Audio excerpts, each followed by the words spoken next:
Can't see, sorry. Oh, blue lights. A bit concerning. Anyway, tomorrow we're here at Heathrow. We're at the Renaissance Hotel, London Heathrow.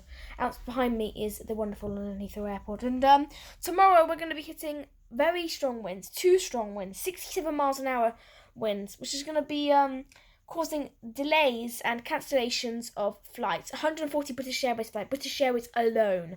That's not including the Aer Lingus flights have been cancelled, the KLM, the United have cancelled many of their flights, and Emirates have also cancelled lots of their flights as well.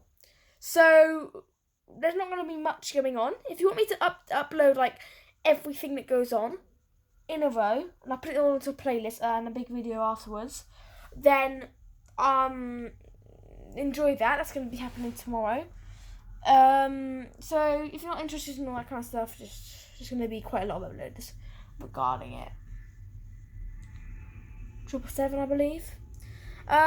So just wanted to let you know about the situation. You can look at a more in-depth version on my blog that will be being updated, www.travelino.blog for the reference. Check out the blog, and have a very nice day. Goodbye.